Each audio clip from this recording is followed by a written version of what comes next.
ከ2 ገጽ ተኩል በላይ ሪፖርት የማያቀርበው የመረጃና ደህንነቱ ቁንጮ ሰው ከኃይል አልባው ጠቅላይ ሚኒስተር ጀርባ ስውሩ ጠቅላይ ሚኒስተር ሆኖ ሀገሪቱን በትውልድ ደም አጥቧታል የሚሉ ወገኖች አሉ። የትውልዱን ደም ጎዳና ላይ ከማፍሰሱ ጎን ለጎን የሀገሪቱን ኢኮኖሚ በከፍተኛ ደረጃ ሊጎዳ በሚችል መልኩ በኢትዮጵያ ሶማሌ በኩል ህገወጥ የገንዘብ ዝውውር መኒ ላውንደሪንግ በመፈጸም ሀገሪቱን ሲያደማ የኖረው ጌታቸው አሰፋ ለዚህ ዘረፋው ቀዳሚ ተባባሪው ከ2002 ዓ.ም ጀምሮ የኢትዮጵያ ሶማሌ ክልል ፕሬዝዳንት የነበረው አብዲሌ ነው ይላል። ይህ ውለታውን እያሰበ ይመስላል በቁጥር ከ700 ሺህ በላይ የሆኑ የኦሮሞ ተወላጆችን በወቅቱ ከሶማሌ ክልል በግፍ እንዲፈናቀሉ ሲያደርግ ከጌታቸው አሰፋና ከሌሎች የህወሓት አመራሮች ግፋ በለው አይነት የዝምታ ምላሽ የተሰጠው። በዚህ ሻንጣ ውስጥ በርካታ ሚስጥሮች አሉኝ። የክልሉ ባለስልጣናትና የፌዴራል መንግስት ባለስልጣናት ሚስጥር እዚህ ውስጥ አለ። ገንዘብ የከፈልኳቸው ባለስልጣናት አሉ። እኔም ቢነኩ ይሄን ሚስጥር አውጣለሁ በማለት ሲያስፈራራ ነበር። አቶ አብዲሌ በወቅቱ በቴሌቪዥን በተላለፈው መግለጫቸው አብዲ ጌታቸው ከተባረረ በኋላ ነው ስለሱ የሚያወራው ሊለኝ የሚችል አመራር የለም፣ ለሁሉም የኢህአዴግ ማዕከላዊ የኮሚቴ አባላት አቤት ብያለሁ ብለው ነበር። በህወሓት ውስጥ የጌታቸው አሰፋ ሚና በሁለት ምዕራፍ ሲከፈል ቅድመ መለስና ድህረ መለስ በሚል በሁለት መልክ ይገልጹታል። የደህንነቱ ሰው ጌታቸው ከአሜሪካው ሲአይኤ፣ ከእስራኤሉ ሞሳድ፣ ከራሻው ኬጂቢ፣ ከእንግሊዙ MI6 ታላላቅ የደህንነት ተቋማት ሰዎች ጋር አጋርነት አለው። ምስራቅ አፍሪካ ላይ ነግሶ የነበረውን አልሸባብንና የመረጃ መረቡን ለመበጣጠስ በነበረው የስለላና የመረጃ ልውውጥ ተግባራት የጌታቸው አሰፋ ሚና የሚናቅ አልነበረም። በቀጠናው ላይ ሽብርተኝነትን ለመዋጋት በሚሉ ዘመቻዎች ላይ ሰውየው የቀጠናው ተጽዕኖ ፈጣሪ ሊሆን ችሏል።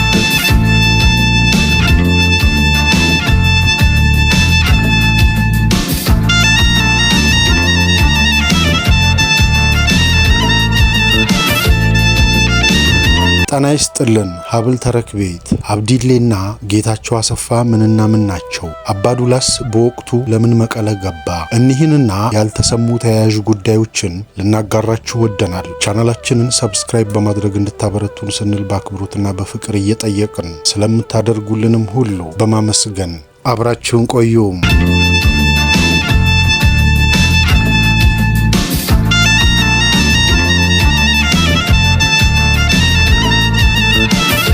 በውኑ አቶ አብዲሌ ጌታቸው አሰፋን የመወንጀልና የመክሰስ ስብዕናና ሞራሉ ይኖራቸው ይሆን ወይስ ያልገባን ነገር አለ? የ2010 የኦርቶዶክስ እምነት ተከታዮችን በሶማሌ ጅግጅጋ ከተማ ሄጎ የሚባል ታጣቂ ቡድን በማሰማራት ያስጨፈጨፉት አቶ አብዲሌ ከወዴት ጌታቸው አሰፋን የመተቸትና የመክሰስ ሞራል አገኙ? በውኑስ ጌታቸው አሰፋ የትኛው ነው? ነብሰ በላው ነው ወይስ ለሀገሪቱ ተቋምን አቋቁሞ ያለ ወይስ ያለፈ ወይስ እንደተባለው ሕይወቱ አልፏል ወይስ መናፍስት ነው? ክንፈ ገብረ መድንን የተካው ጌታቸው አሰፋ ከቀድሞው የመረጃና ደህንነት ሰው ፍጹም የተለየ ባህሪ እንዳላቸው ከሸራተን ሆቴል ውጪ እምብዛም የማይዝናናው ጥንቁቁ የመረጃ ሰው በጣም ሲበዛ ተጠራጣሪና ደመቀዝቃዛ እንደሆነ ይነገርለታል። በኤምባሲዎች ራት ግብዣ ላይ እንኳን ለመገኘት ከኤምባሲ ከአምባሳደርም አምባሳደር የሚያማርጠው የደህንነቱ ቁንጮ በሕይወት እያለ ምሽት ላይ ከቦሌ ወሎ ሰፈር ግሮሰሪዎች በአንዱ ከማይታጣው ክንፈ ገብረ መድን አኳያ የተለየ ባህሪ ብቻ ሳይሆን የረቀቀ የአፈና መዋቅር በሀገር ውስጥም ሆነ በቀጠናው ላይ መዘርጋት የሚችል ሰው መሆኑ ከቀደመው የመረጃ ሰው እንደሚለየው ይነገርለታል። ሰውየው ራሱን እንደ መንፈስ ጋርዶ ከህዝባዊ እይታ ተከልሎ ላለፉት 18 ዓመታት የመረጃና ደህንነት መስሪያ ቤቱን ሲመራ ቆይቷል። ታዲያ በወቅቱ ከስልጣን ከተነሳ በኋላ በማህበራዊ ድረገጽ ላይ የተለቀቀው ፎቶግራፉን ያነሱት የኦህዴድ የደህንነት ሰዎች ሲሆኑ ፎቶግራፉ በድብቅ የተነሳ በመሆኑ የሰውየው ሙሉ ቁመናና ገጽታ ሊታይ ባይችልም ለዓመታት እንደ መንፈስ ራሱን ጋርዶ የኖረው የመረጃና ደህንነቱ ቁንጮ ጌታቸው አሰፋ ራሱ ባልፈቀደበትና ይሁንታውን ባልሰጠበት ሁናቴ ፎቶግራፉ ለአደባባይ መዋሉ ቁጣ ጭሮበታል። በህወሓት ውስጥ የጌታቸው አሰፋ ሚና በሁለት ምዕራፍ ሲከፈል በመክፈል ቅድመ መለስና ድህረ መለስ በሚል በሁለት መልክ ይገልጹታል። ጌታቸው አሰፋ መለስ ዜናዊ በሕይወት በነበረበት ወቅት ስርዓቱን ለማስቀጠል በሚረዱ የሀገር ውስጥና የጎረቤት ሀገራት የአፈና ተግባራት ላይ ብቻ ያተኩር ነበር። በሟቹ መለስ ዜናዊ ተጽዕኖ ፈጣሪነት ፖለቲካዊ ጉዳዮች ላይ እንዲሳተፍ የማይፈቀድለት ጌታቸው አሰፋ የፖለቲካው መበላሸት ለማስተካከል በሚካሄዱ የእመቃ ተግባራት ላይ ግንባር ቀደም ተሳታፊ ሰው ነበር። ከ1993 ዓመተ ምህረት ጀምሮ እስከ መለስ ህልፈት ድረስ ከተካሄዱት መንግስታዊ ፍጅቶች ጀርባ ሰውየው በእቅድ አውጭነትና አስፈጻሚነት የጎላ ሚና ነበረው። ላብነትም በ1996 ዓመተ ምህረት በጋምቤላና የአኟክ ተወላጆች ላይ በተካሄደው ዘግናኝ ጭፍጨፋ፣ በምርጫ 97 ወቅት አዲስ አበባ ላይ በነበረው ምህረት የለሽ የንጹሃን ግድያ፣ የቀድሞው በደል ሳይዘነጋ በተለየ መልኩ 2000ና 2001 ላይ በኢትዮጵያ ሶማሌ ኦጋዴን ተወላጆች ላይ የተካሄደው ጭፍጨፋ ወዘተ በዓለም አቀፉ የወንጀለኞች ፍርድ ቤት በሚያስጠይቁ መንግስታዊ ፍጅቶች ላይ ተሳታፊ ነበር። ከዚህ ጎን ለጎን በመሃል አገር ጋዜጠኞችን፣ የተቃውሞ ፖለቲካ አመራሮችንና የሰብአዊ መብት ተከራካሪዎችን በማሰር ስቅይት በመፈጸምና ከሀገር በማሳደድ የሀገር ውስጥና ዓለም አቀፍ መረጃዎችን በጣምራ የሚከታተለው ይህ የደህንነቱ ሰው ጌታቸው ከአሜሪካው ሲአይኤ፣ ከእስራኤሉ ሞሳድ፣ ከራሻው ኬጂቢ፣ ከእንግሊዙ MI6 ታላላቅ የደህንነት ተቋማት ሰዎች ጋር አጋርነት አለው። ምስራቅ አፍሪካ ላይ ነግሶ የነበረውን አልሸባብንና የመረጃ መረቡን ለመበጣጠስ በነበረው የስለላና የመረጃ ልውውጥ ተግባራት የጌታቸው አሰፋ ሚና የሚናቅ አልነበረም። በቀጠናው ላይ ሽብርተኝነትን ለመዋጋት በሚሉ ዘመቻዎች ላይ ሰውየው የቀጠናው ተጽዕኖ ፈጣሪ ሊሆን ችሏል። ጌታቸው አሰፋ ልዩ ኃይል የሚባለው ህገ መንግስት የማያውቀው ከአንድ ጎሳ ኦጋዴን ብቻ በተመለመሉ ሰዎች የተዋቀረው 40 ሺህ የሚገመት ጦር መገንባት የለበትም ብሎ ይሞግት ነበር። የያኔው የኦሮሚያ ጸጥታና ደህንነት አስተዳደር ኃላፊ የነበሩት አቶ ለማ መገርሳም የጌታቸውን ሐሳብ ቢጋሩም ኦብነግን ለመከላከል ብቻ ነው ልዩ ኃይሉን የምንፈልገው በሚል ሰበብ ፓራሚሊተሪ ወይም ከፊል ወታደራዊ ስልጠና በመስጠት የሶማሊያ ልዩ ኃይል ተመሰረተ። ኦብነግንም አጠፋው። የልዩ ኃይሉ ከፍተኛ በጀት አረብ ሀገሮች ይደግፍ ስለነበረ በአቶ ጌታቸውና በአቶ ለማ መገርሳ ይነሳ የነበረው ስጋት ዳግም አገርሽቶ ከባድ ንትርክ ተፈጠረ። ከኦብነግ መልስ የኮንትሮባንድ ንግድና የዶላር ገበያውን በብቸኝነት መነገድ የጀመረው የአብዲሌው ልዩ ኃይልና ጉልበት ጨምሮ በህዝበ ውሳኔው ወደ ኦሮሚያ የተካለሉትን ዞኖችና ወረዳዎች መውረሩንና ህዝቡን መጨፍጨፉን ጀመረ። ያኔ ጌታቸው አሰፋና ለማ መገርሳ በቀጥታ ኃይልህን ሰብስብ ካልሆነ ትደመሰሳለህ ቢሉትም በወቅቱ ጠቅላይ ሚኒስትር የነበሩት አቶ ኃይለ ማርያም ደሳለኝ ሁኔታውን ባለመረዳት መከላከያን ብቻ በሁለቱም ክልል በማስፈር ግጭቱን በፓናዶል ለማስታገስ ሞከሩ። አብዲሌ ኦሮሚያን መውረር የጀመረው በጥጋብ ብቻ አልነበረም። በወቅቱ በግልጽ በክልሉ እንደተስተዋለው ከአብዲ ጎሳ ውጭ ያሉ ሶማሌዎች ጥያቄና ተቃውሞ ማንሳት ይጀምራሉ። አብዲሌ የመረጠው ታክቲክ ኦሮሞ ወረረህ፣ ይኸው የኔ ልዩ ኃይል እያዳነህ ነውና ከጎኔ ሁን የሚል ነበር። አንዳንዴም መከላከያ እንደሚያግዘው ለማስመሰል የራሱ ልዩ ኃይልን ከኳታር ባስመጣው የመከላከያ ሰራዊት ተመሳሳይ ልብስ እያስለበሰ ኦሮሚያን መበጥበጥ ተያያዘ። ይሄ ተጣርቶ አደብ እንዲገዛ ተደረገ። የለማ መገርሳና የጌታቸው አሰፋ ትዕግስት በቦታው ሊገኝም አልቻለም። አብዲሌ የመጨረሻ ማስጠንቀቂያ ተሰጠውና የምስራቅ እዝ አዛዥ የነበረው ጀነራል አብርሃ ኳርተርም ተገቢ ቁጥጥር አላደረክም ተብሎ ከእዙ ተነሳ። አብዲሌ ጫማ ልሶ እርቅና ውርድ ብሎ ተማጸነ። ይህን ያመኑት ለማና ጌታቸውም እድል ሰጥተው በፌዴራል ጉዳዮች አደራዳሪነት የሰላም ፊርማ ተፈረመ። በዚህ መሃል ኦሮሚያ በራሷ ጉዳይ ትርምስምሷ ይወጣል። አማራም ተናወጠ። ፌዴራል መንግስት የሚይዘው የሚጨብጠው ያጣል። አብዲም አድብ የሚለው በሌላ ጠንከር ያለ ጉዳይ ተያዘና እብዱ አብዲ እብደቱን ሰፋ አድርጎ ቀጠለበት። ያ ሁሉ ተቀያይሮ የክልሉ ህዝብና ኡጋዞች ይውረድልን ብለውም ተሰለፉ። ለማና ኦህዴድም የፌዴራል ስልጣንን ተቆናጠጡ። ጌታቸው አሰፋም ስራውን ለቀቀ። ከውስጥም ከውጭም ወዳጅ ያጣው አብዲ ከነለማ ለመታረቅ ጌታቸውን መስዋዕት ማድረግ መርጦ አስቂኝ ውንጀላዎችን ጌታቸው ላይ አዘነበ። የሚገርመው ነገር አብዲሌ በተናገረው ንግግር ጭምር ጌታቸው ይከበራል እንጂ አይወቀስም። ሊያባርረኝ ሞክሮ ነበር ይላል። አንተን የመሰለ አምባገነን ጎሰኛ ሊያባርርህ ሞክሮ ከነበረ ጌታቸው ይመሰገናል እንጂ አይወቀስም። ቢሮውን አሳምሮ ነው የሰራው። ስለዚህም ሙሰኛ ነው ያልከው ምን ያህል ሞኝ እንደሆንክ ያሳብቃል። አንተ በህዝብ ሀብት የራስህና የጎሳህን ቤት ስትሰራ ጌታቸው ቢያንስ ለትውልድ የሚዘልቅ ምርጥ ተቋም ገንብቷል። በሚያስመሰግነው ነገር ስለወቀስከው አሸርጋጅነትህ ጎልቶ ይታያል። ጌታቸውን ማንም በሙስና አያማውም፣ ማንም ስልህ ማንም ተባለ። ጌታቸውን መስደብ በውኑ በስልጣን ያቆይ ነበረ ለሚለው ጥያቄ እነ አብይ ከህወሓት የሚያናግራቸው ሰው ጠፍቷል። ይህ ኢትዮጵያን ለሚመራ ማንኛውም መሪ ከባድ የራስ ምታት ነበረ። ትግራዋይ የለገመበት ፖለቲካ የትም ደርሶ አያውቅም ነበር። አብይም ይሄን ይገነዘባል። ህወሓቶች እርስ በርስ ተቧድነው ከአብይ ጋር መስራትም ሆነ መነጋገር የሚችል ሰው ይጠፋል። በእነ አብይና ሰርክሉ እምነት ይሄንን እያደረገ ያለው ጌታቸው አሰፋ ነበር። ህወሓት ውስጥ ከአብይ ጋር ተባብረን እንስራ የሚለው የደብረ ጽዮን ቡድን በነጌታቸው ስለተጠለፈ ጌታቸውን አሸማቆ ትብብር የሚፈልገውን ቡድን ወደ ፖለቲካ መሳብ ይቻላል ለሚለው እምነቱ አንዱ መሳሪያ አብዲሌን መጠቀም ነበር። አብዲሌ አዲስ አበባ ላይ የተቃውሞ ሰልፍ ያደረጉብኝ ሰዎች ጌታቸው የላካቸው ናቸው ለማለትም እድሏን ተጠቀመባት። አባዱላስ መቀለ ለምን ገባ? አባዱላ መቀሌ እንደገባ ያልተሰባሰበ ኃይል የለም። የአጋዚያኑ ተስፋ ጽዮን ሳይቀር መቀለ ነው የከተመው። በደስታ አክሱምና በዮርዳኖስ ሆቴል ሰዎችን እያነጋገረ ነው። አባዱላም በወቅቱ መቀሌ ይገኛል። ዓላማውም ዝምታን የመረጠ የህወሓት አመራር ወደ ፖለቲካ ሜዳው መመለስ ነበር። አስመራ እንሂድ ተብለው ባልታወቀ ምክንያት የቀረው የህወሓት አመራር አባዱላን ሰምቶ ይመለሳል የሚል ተስፋ ቢኖርም በወቅቱ የአባዱላ ጉዞ በጎሪጥ የተመለከቱት ከፍተኛ ባለስልጣናትም አልጠፉም። የዚህ ጽሑፍ ባለቤት እንዲህ ይላል። በበኩሌ አባዱላ ይሳካልህ ማለት እፈልጋለሁ። ጀርመን ከታላቁ ዲፕሬሽን በኋላ የነበረችበት ውጥንቅጥ የፖለቲካ መሳከር አሁን መቀሌ ውስጥ ተደግሟል። አብዲሌ ትወናው የትም አያስኬደው። አብዲሌ ከማንም በላይ ጌታቸውን ያከብራል።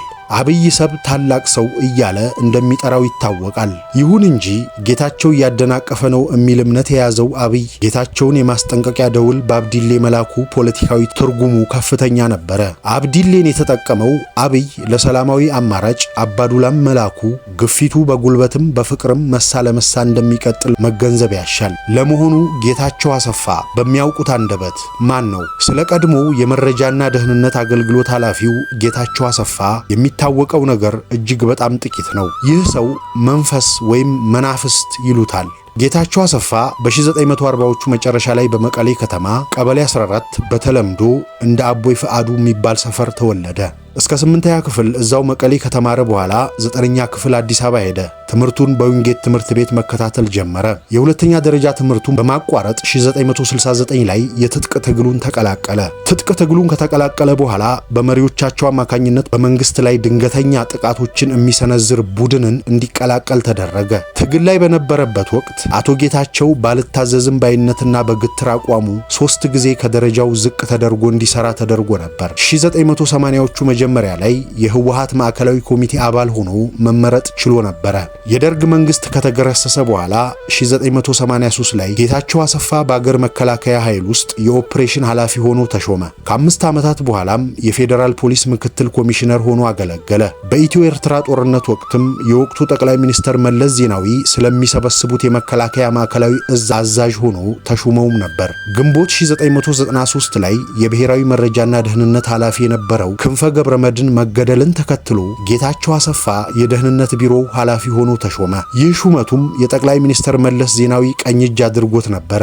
ጌታቸው አሰፋ በጠቅላይ ሚኒስተር አብይ ከስልጣኑ እንዲነሳ እስከተደረገበት ዕለት የደህንነት መስሪያ ቤቱን ለ17 ዓመታት ያህል አስተዳድሯል። ጌታቸው ለረጅም ዓመታት የመራውን ተቋም ለጀነራል አደም መሐመድ ካስረከበ በኋላ በወቅቱ በጥቂት ሳምንታት ውስጥ የትግራይ ክልላዊ መንግስት የክልሉ ደህንነት አማካሪ ተደርጎ ሹመት ተሰጠው። ከዚህ በተጨማሪ ጌታቸው የህወሓትና የኢህአዴግ ሥራ አስፈጻሚ ኮሚቴም አባል ነበር። ወላጅ አባታቸው ሻለቃ አሰፋ በንጉሱና በደርግ ዘመን የትግራይ ክፍለ ሀገር የስለላና ምርመራ ፖሊስ ምክትል አዛዥ ነበር። ሻለቃ አሰፋ በደርግ አደረጃጀቶች ውስጥ በተፈጠረ አለመግባባት በመቀሌ ከተማ ውስጥ ተገድሏል። የአቶ ጌታቸው የትግል አጋሮች እንደሚሉት አቶ ጌታቸው በልጅነት ዘመናቸው ጠንካራ ተማሪ ነበሩ። የሁለተኛ ደረጃ ትምህርታቸውን በማቋረጥ 1969 ላይ የትግራይ ህዝብ ነጻ አውጪ ግንባር የትጥቅ ትግል ከተቀላቀሉ በኋላ አፋር ውስጥ ካዳሃራ በተሰኘ ስፍራ ነበረ ወታደራዊ ስልጠና ስልጠና የወሰዱት። 1970 ላይ ህወሓት ውስጥ የተከሰተው ህንሽፍሽፍ እየተባለ የሚጠራው የመከፋፈል ክስተት ላይ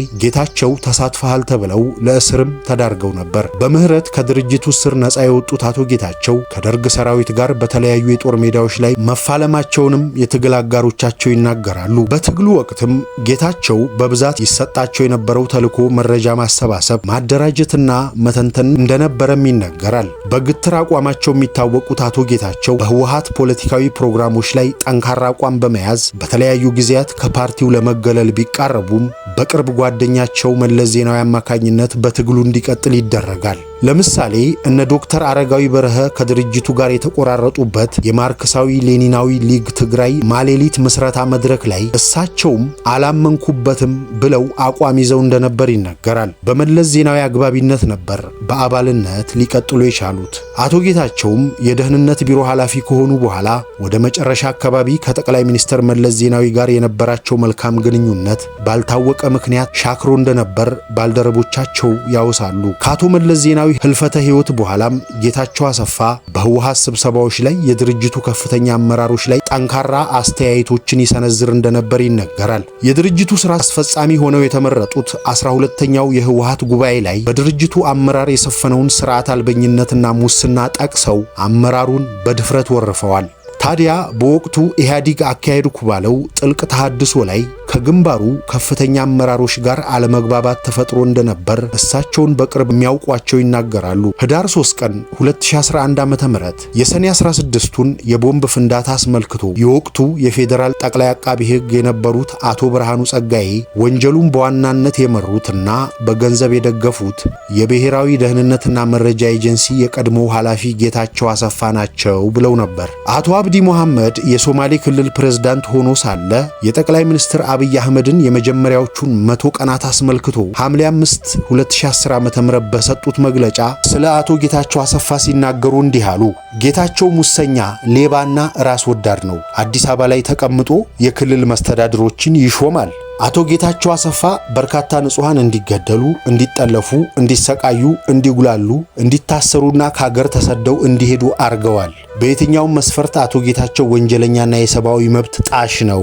ይህን ያሉት የቀድሞው የኮንግረስ አባል ማይክ ኮፍማን ለአሜሪካ የውጭ ጉዳይ ማይክ ፖምፒዮና ለግምጃ ቤት ኃላፊው ስቴአ ሙንሽን ጥቅምት 13 ቀን 2010 በጻፉት ደብዳቤ ነበር። ጌታቸው አሰፋስ በራሳቸው አንደበት የኤርትራ መንግስት በተባበሩት መንግስታት የጸጥታው ምክር ቤት የተጣለበትን ማዕቀብ ተከትሎ የኢትዮጵያና ሱዳን አዋሳኝ ድንበርን የአሸባሪዎች መፈንጫ ለማድረግ እየጣረ ነው። ይህን ያሉት ራሳቸው ጌታቸው አሰፋ ናቸው በማለት የውጭ ጉዳይ ሚኒስቴር ድህረ ገጽ ታህሳስ 2002 ላይ ጠቅሷቸው ነበር። አቶ ጌታቸው በወርሃ ሰኔ አዲስ አበባ ላይ ከአሜሪካው ልዩ መልእክተኛ ዶናልድ ያማማቶ ጋር ፊትለፊት ተገናኝተው ተወያይተው ነበረ። አቶ ጌታቸው እንደ ኦሮሞ ነጻነት ግንባርና የኦጋዴን ብሔራዊ ነጻነት ግንባር የመሰሉ ሰርጎ ገብ አማጽያን ዙሪያ አሜሪካ ያላትን አቋም ኢትዮጵያ ማወቅ ትሻለች ብለዋቸው ነበረ። አቶ ጌታቸው አሰፋ በዊኪሊክስ እንዲህ ተገልጸዋል። ሰኔ 1 2001 ዓ.ም አቶ ጌታቸው አሰፋ በወቅቱ በኢትዮጵያ አሜሪካ አምባሳደር ከነበሩት ኢረቭ ሂኬስ ጋር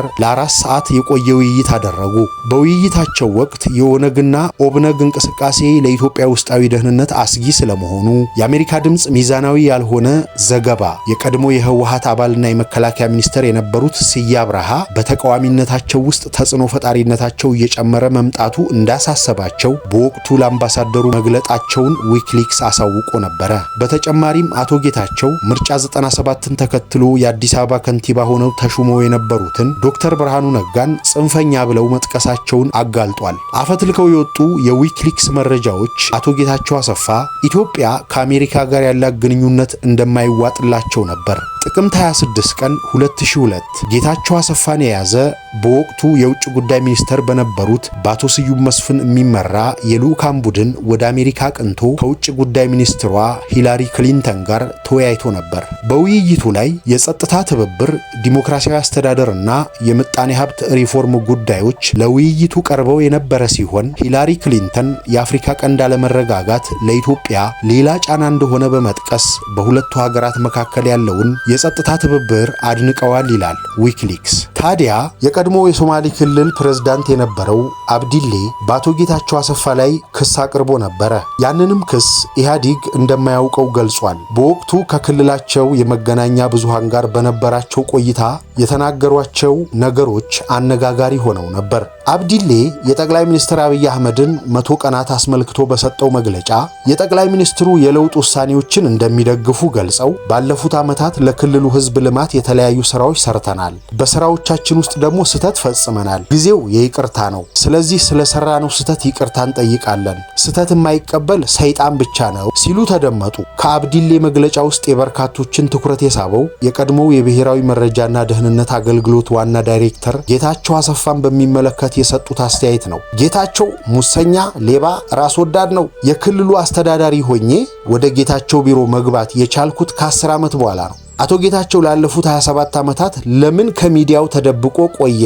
የአሜሪካው የስለላ ተቋም ኃላፊ እንኳን ህዝብ ፊት ወጥቶ መግለጫ ይሰጣል። እሱ ተንኮል እየሰራ ካልሆነ በቀር ለምን ተደበቀ ብሎ ነበር። የብሔር ብሔረሰቦች በዓል በኢትዮጵያ ሶማሌ ክልል ጅጅጋ ላይ ህዳር 29 2006 ዓ.ም በተካሄደው ስነ ስርዓት ላይ የቀድሞ ጠቅላይ ሚኒስትር ኃይለማርያም ደሳለኝ ወደ ጅግጅጋ እንዳይሄዱ የከለከለው ጌታቸው አሰፋ ነው በማለት አቶ አብዲ ተናግረዋል። አዲስ አበባ ተቀምጦ የክልል መስተዳድር ይሾማል ያሉት አቶ አብዲ አቶ ጌታቸው አሁን ለመጣው ለውጥ እንቅፋት ይሆናል ሲሉም ተደምጠው ነበር። የአቶ አብዲሌ ክስ በወቅቱ ለምን ተነሳ?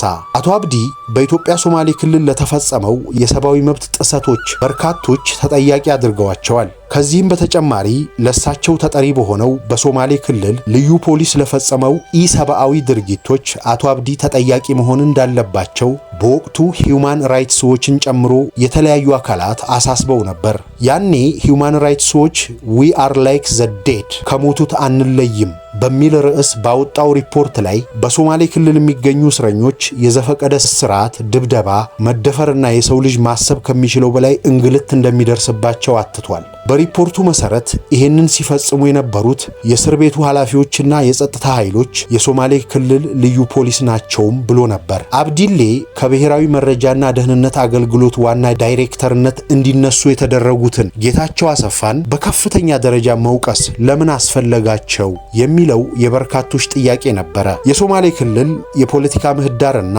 የአቶ አብዲን አስተዳደር ጠንቅቄ ያውቃለሁ የሚሉት የሰብአዊ መብቶች ተሟጋቹ ሙስጠፋ ኡመር ሁለት ምክንያት በዋናነት አስቀምጠው ነበር። አቶ አብዲሌ ይሄን መሰል ወቀሳ መሰንዘር ያስፈለጋቸው የአዲሱ የፖለቲካ ለውጥ አካል ሆነው ስልጣን ላይ መቆየት ስለሚፈልጉ ነው። ጌታቸውና ሌሎች ግለሰቦች ይፈጽሙ የነበሩትን በይፋ ማውጣት ተአማኒነትን ያተርፍልኛል የሚል ስሌት በመያዝ ያደረጉት ነገር ነው ብለዋል። የክልሉ ምክር ቤትም ተሰብስቦ ባለበት ሰዓት አቶ አብዲሌ አንድ ጥቁር ቦርሳ ይዘው መጡ።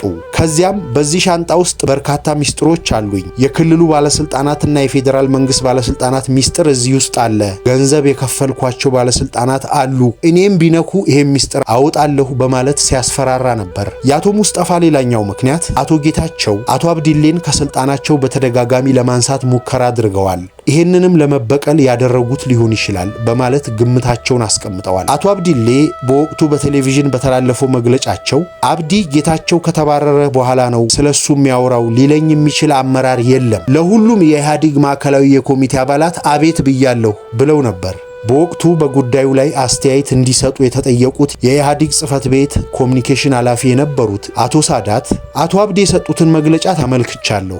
አቶ አብዲሌ በጽሁፍም ሆነ በስብሰባዎች ላይ ይፋ በሆነ መልኩ ያቀረቡት ጥያቄ ስለመኖሩ የምናውቀው ነገር የለም። ለከፍተኛ የመንግስት ባለስልጣናት ያላቸውን ቅሬታ አንስተው ሊሆን ይችላል። በጽህፈት ቤት ደረጃ ግን የምናውቀው ነገር የለም ሲሉ ምላሽ ሰጥተው ነበር። የወቅቱ የህወሓት ምክትል ሊቀመንበር እና የኢህአዴግ ጽህፈት ቤት ኃላፊ የነበሩት ወይዘሮ ፈትለወርቅ ገብረ እግዚአብሔርም ስለ ጉዳዩ የማውቀው ነገር የለም፣ ለኔም በግሌ የነገረኝ ነገር የለም፣ ሊነግረኝም አይችልም። እንዲህ አይነት ቅሬታም ካለ ህግና ስርዓትን በመከተል ለሚመለከተው የመንግስት አካል ማቅረብ ነው ያለባቸው። ስለዚህ ጉዳይ የማውቀው ነገር የለኝም፣ ይህ አይነት አቤቱታ ለማዕከላዊ ኮሚቴ የሚቀርብ አይደለም፣ የማውቀው ነገር የለም በማለት ለቢቢሲ ተናግረው ነበር። ወደ አቶ ጌታቸው አሰፋ ስንመለስ የብሔራዊ መረጃና ደህንነት አገልግሎትን ለበርካታ ዓመታት በዋና ዳይሬክተርነት ይምሩት እንጂ ስለማንነታቸውና ስራቸው በይፋ የሚታወቅ ነገር የለም። ትውልዳቸው መቀሌ ከተማ ስለመሆኑና በወጣትነት ዘመናቸው ዊንጌት ስለመማራቸው